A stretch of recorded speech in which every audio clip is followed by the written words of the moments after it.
Olá pessoal, bem-vindo ao canal Investigação e Lei TV. Se você é novo ou nova aqui, bem-vindo ao canal. Meu nome é Sandra Di, sou advogada e ativista contra o tráfico humano. Eu venho aqui toda semana, 2 vezes, na terça e sexta, trazer casos solucionados, casos sem solução e também de desaparecimentos misteriosos. Pessoal, o YouTube não tem notificado as pessoas, então deem uma olhadinha se vocês continuam inscritos ou não, mas mesmo que vocês não recebam notificação, venham aqui no canal que vai estar aqui vídeo toda semana.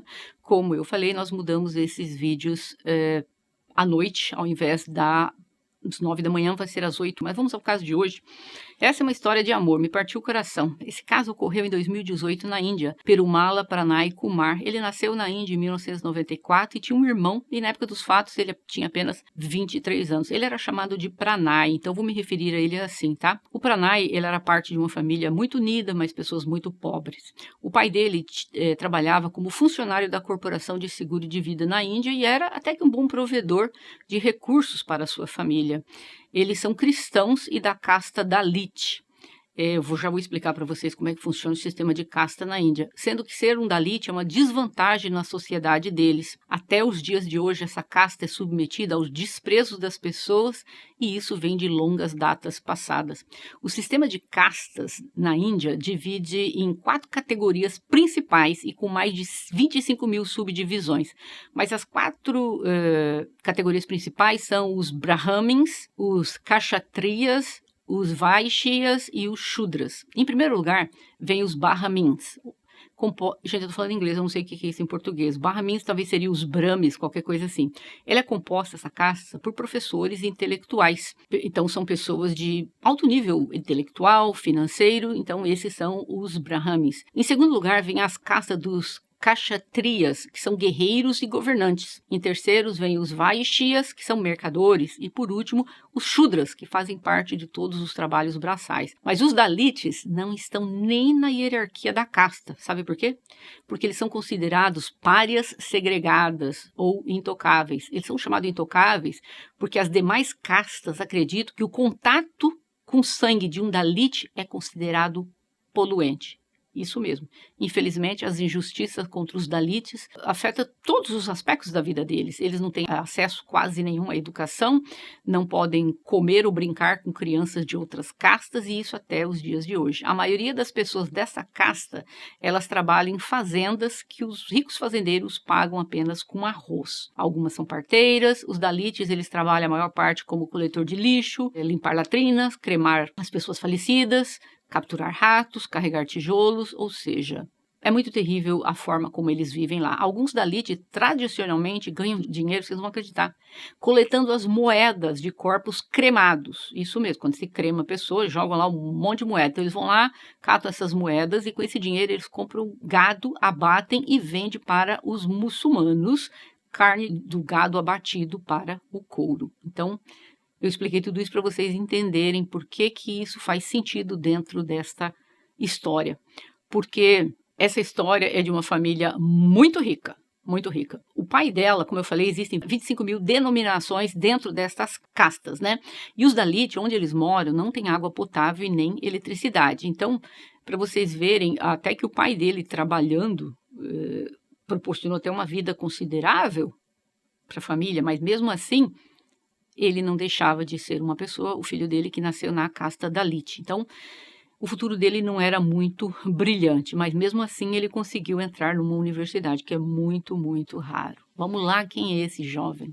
Um belo dia, esse jovem Pranay, ele estava com os amigos, tinha saído, né? Foi lá dar um passeio, e eis que ele viu uma moça linda, a Amruta Varshini. Ela era a única filha de um homem poderoso, com muito dinheiro, Tirunogari Maruti Rao. Como eu referir ele como Maruti? Ele pertence ao grupo que faz parte da casta Komati. O Komati são formados pelos ricos homens de negócios e donos de grandes lojas.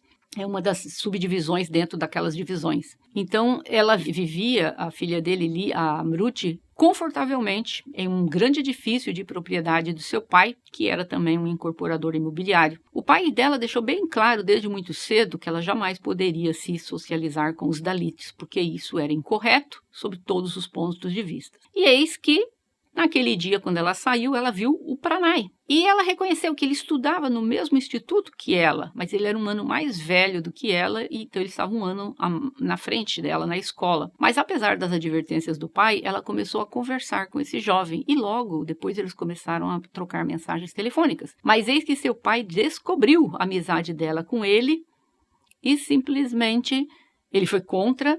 Muitas matérias dizem que o pai a agrediu pela primeira vez fisicamente, mas eu vi a entrevista dela, não foi o pai, então foi o tio. Então, se vocês virem essa discrepância, é por isso, eu estou indo pelo depoimento dela. Ela disse que o tio dela, imagina o tio, foi lá e agrediu. Por quê? Porque ela tinha uma amizade com o Dalit. E o pai dela resolveu proibir todo o contato que ela tivesse, seja por telefone, computador. Eles restringiram ela todo o contato com esse rapaz por 2 anos e meio. Por 2 anos e meio ela não pôde sair de casa. Ela teve que ouvir do pai sobre a importância do casamento entre pares e castas e eleger alguém que fosse respeitado pela sociedade. E ali, então, os jovens acabaram não se vendo por esses 2 anos e pouco. Aí, mas chegou a época deles irem para a universidade. E eles entraram na mesma universidade. O Pranay, novamente, ele estava um ano avançado no seu estudo de engenharia, e a Amruta começou a estudar moda. Pela idade dela, ela começou a temer que o pai dela estivesse tentando já ver algum casamento para ela, que é comum casamentos arranjados na Índia até o dia de hoje. E o Pranay e ela já tinham voltado a se falar, né? Mas não tem essa coisa de namoro, não estão namorando, eles estão se falando, né? Um belo dia, ela achando, daqui a pouco meu pai me arruma um casamento, então ela resolveu que ela queria saber qual era o status do relacionamento dela com o Pranay. E ela disse para ele que se ele a amasse, ela estava determinada a fugir com ele. E ele disse que ele iria apoiá-la quando ela decidisse fugir. E o dia escolhido foi dia 30 de junho de 2016. Quando a mãe dela foi dormir à tarde, ela saiu de casa e ela levou consigo somente uma bolsa onde guardava ali um vestido creme que ela usou no aniversário dela. Não entendi porque ela não levou tudo, mas enfim. Ela pegou os documentos de identidade, os certificados escolares, e quando ela saiu na rua, lá estava o Pranay, esperando por ela, como ele havia prometido. Os jovens estavam com medo. De qualquer forma, eles planejaram sair da Índia e imigrarem para a Austrália. E lá eles poderiam viver uma vida sem estarem escondendo-se da família dela, poderiam estudar. E eles chegaram até a fazer um curso, um teste de inglês que os habilitou para que pudessem mudar para a Austrália. Eles pensaram que talvez o Pranay pudesse abrir um negócio lá na Índia, e a Amruta poderia desenvolver a criatividade dela, já que ela estudava moda na universidade, e eles se casaram no mesmo dia que eles fugiram. E a pessoa que realizou o casamento foi uma pessoa de um templo que era administrado por Hilarias, que é um grupo reformista indiano que é conhecido há muito tempo pelas suas aberturas às uniões entre castas, né? Porque para eles lá a casta não se mistura. Mas quando eles estavam se preparando eles queriam imigrar para a Austrália, eles já estavam casados, ela descobriu que ela estava grávida. Então eles resolveram adiar os planos para mudarem-se para a Austrália dali mais um tempo. O casal vivia na casa dos pais do Pranay. E ali foi indo a gravidez dela, ela não tinha contato com a família, e no 5º mês de casados, eles decidiram fazer uma celebração com duplo motivo, que seria o casamento, que já havia ocorrido 5 meses atrás, e o anúncio do bebê que iria chegar. Então, a celebração aconteceu no dia 17 de agosto de 2018. E claro que as pessoas ausentes foram os pais da Amruta. Um casamento muito bonito, um casal lindo aí junto, coisa de love story mesmo. No dia da celebração, eles estavam felizes, muitos convidados estavam lá, e a Amruta postou muitas fotos nas redes sociais dela. Ela conversou ao telefone com a mãe dela. Acho que ali ela tentou entrar em contato e tal, falando da chegada do bebê, mas a reconciliação com a filha não foi possível naquela época. O pai dela estava disposto a pôr fim a essa união de qualquer forma, e de uma forma terrível. E ele já colocou um plano em mente, e esse plano envolvia contato com pessoas criminosos que estariam dispostos a receber um grande pagamento. O pai dela concordou em pagar o equivalente, na moeda de hoje, a uns R$750 mil, para que eliminassem o Pranay. O pai dela tinha laços estreitos com um líder político local que tinha ligações com esses homens de passados nebulosos. Ele deu a foto do casal, mas deixou claro que era para eliminar apenas o Pranay. No dia 14 de setembro de 2018, a Amruta teve que ir ao hospital para uma consulta de pré-natal. Ele seria ali avaliado, então ela foi junto com o marido e a sogra ao hospital. E eis que um homem de capuz apareceu por trás deles com um objeto cortante e o atacou na cabeça e no pescoço. Amruta correu para dentro do hospital pedindo ajuda, mas infelizmente era tarde demais. As câmeras de segurança captaram o momento do ocorrido e mostraram esse homem fugindo do local e infelizmente ali mesmo ela acabou desmaiando. E ela disse que teve que ficar até no hospital 2 semanas depois. Ela claramente estava desesperada.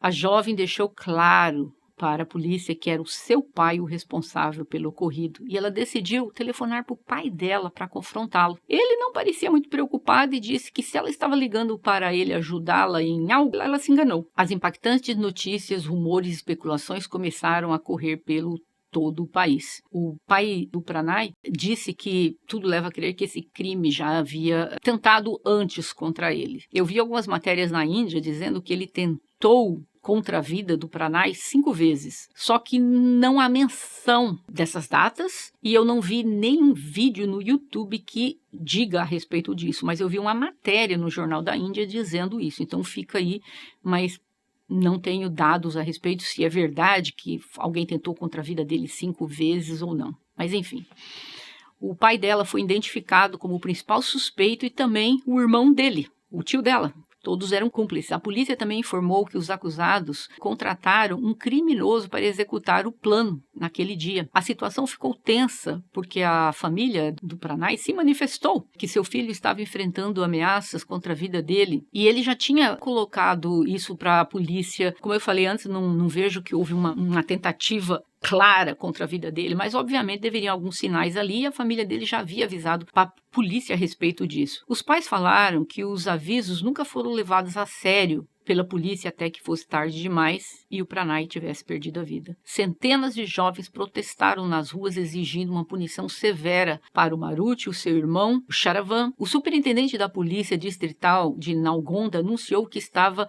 supervisionando pessoalmente a investigação. Em 17 de setembro de 2018, o cortejo fúnebre do Pranay foi realizado. Centenas e centenas de pessoas.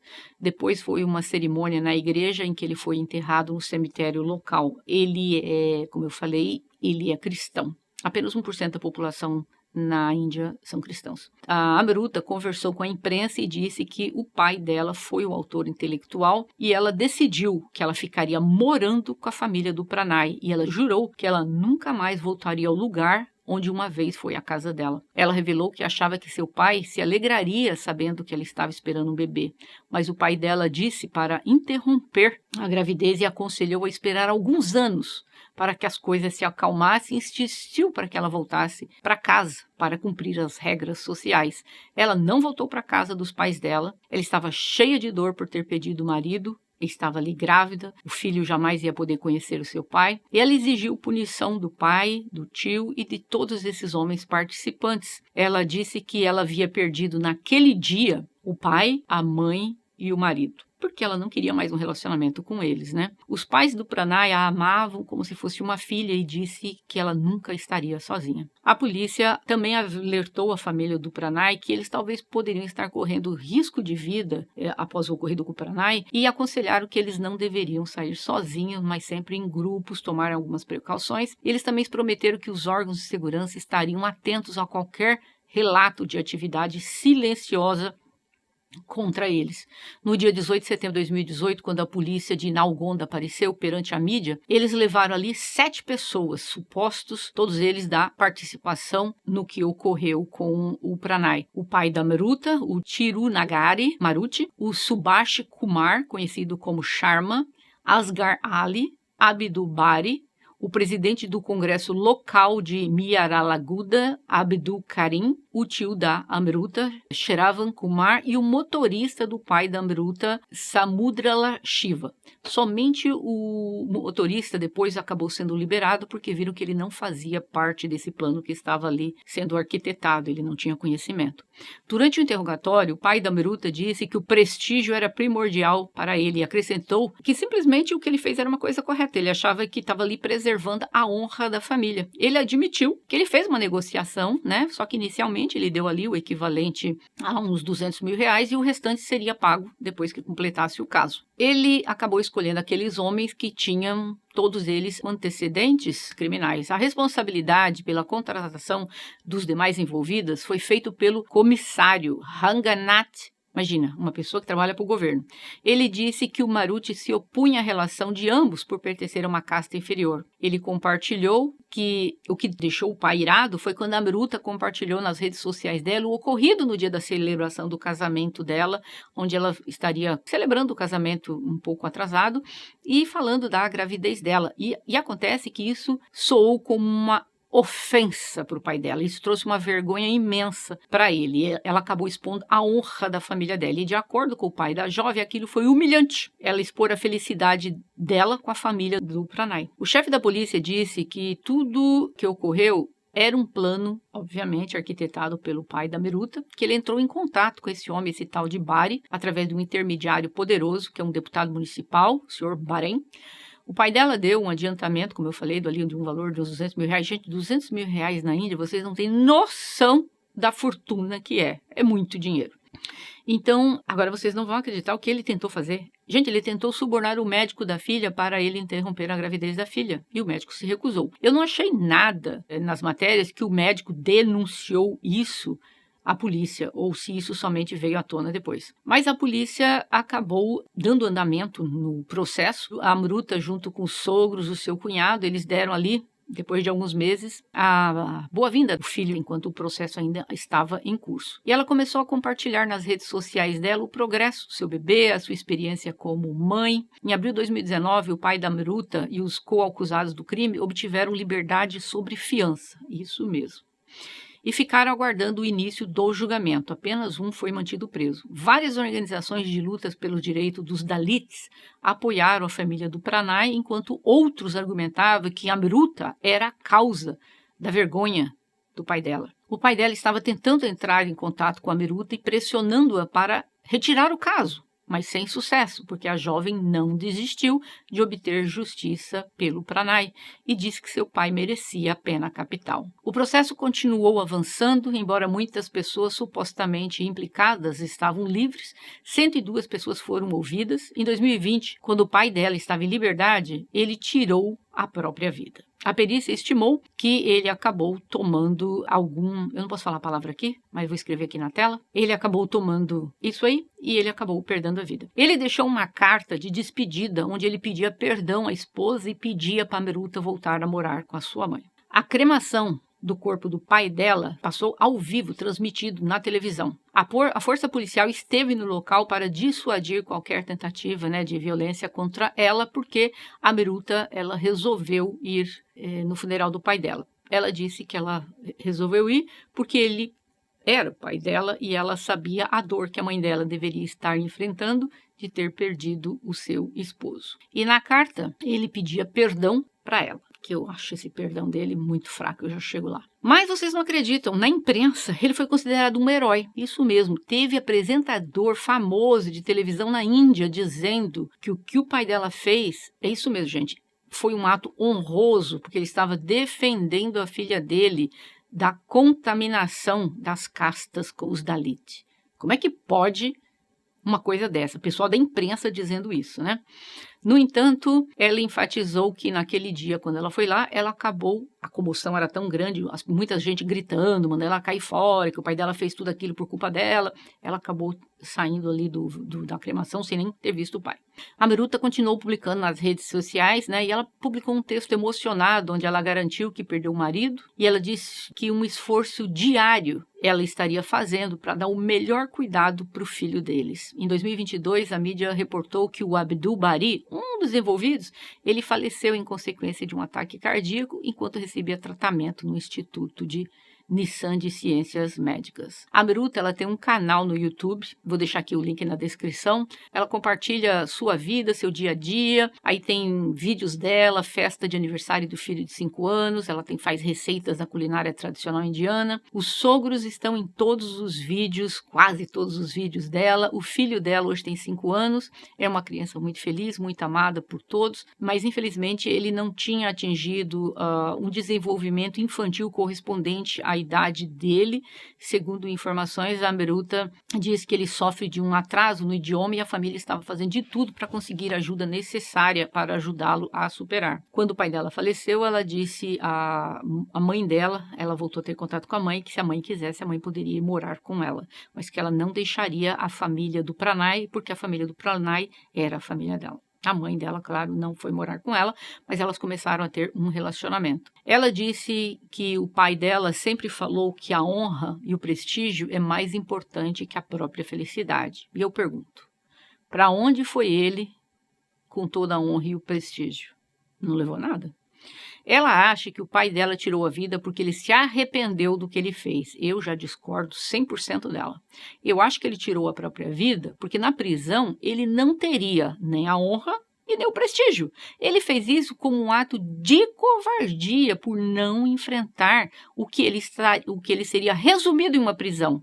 A um nada. Eu não acredito nisso. Eu vi a entrevista dela, que ele tirou a vida dele porque ele estava arrependido. Duvido. Ele estava com vergonha e ele não quis ficar para ouvir o que o povo tinha a dizer dele. Em 2023, ela colocou uma foto nas redes sociais ao lado da mãe dela e um vídeo da mãe dela segurando o filho dela de 5 anos. Pelo visto, os laços se estreitaram entre elas, como eu falei, mas ela continua morando com os sogros e ela coloca muitas fotos dela, do cunhado, tem aos montes nas redes sociais dela. Em 2022 foi o último andamento de todo o caso, o ocorrido com o Pranay, visto que todos ainda continuam em liberdade, aliás, com exceção de um só, mas ainda continuam aguardando o julgamento. Olha que absurdo. Por causa de honra, castas, dinheiro, ele achou que era ok tirar a vida de um jovem de 23 anos, deixando ali a filha viúva, o neto sem um pai, os pais dele sem um filho. Eu vou dizer que eu acho louvável ela ter perdoado a mãe dela, porque eu tenho certeza que a mãe sabia do que iria ocorrer com o marido dela. Eu não sei se eu teria dentro de mim isso para perdoar o que a mãe dela fez, mas cada um, é a escolha dela. Uma história terrível. E ela aí continua, vocês veem pelas redes sociais, ela deve estar fazendo algum dinheiro com as redes sociais, porque ela tem muitas visualizações e tal, ela tem Instagram, ela tem o canal do YouTube, e você vê que ela parece hoje em dia uma jovem feliz. Espero que ela possa refazer a vida dela. Ela continua morando, como eu falei, com os pais dele.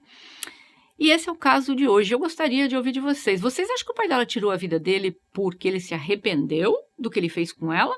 Ou porque vocês acham que ele simplesmente achava que na prisão a vida dele ia ser uma porcaria, sem honra e sem prestígio?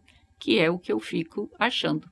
E eu gostaria de pedir a vocês, deixem aqui, por favor, o like de vocês, para o YouTube entender que esse vídeo é bom e recomendar para outras pessoas. Eu pediria que vocês dividam esses vídeos também com seus amigos, familiares, WhatsApp, Facebook, Instagram. Divida os vídeos aqui, pessoal. E se você não quiser comentar, deixa pelo menos um coraçãozinho, porque interagindo, o YouTube consegue ver que esse vídeo está alcançando mais pessoas e passa a recomendar para outras mais. E eu vejo vocês em breve. Até mais.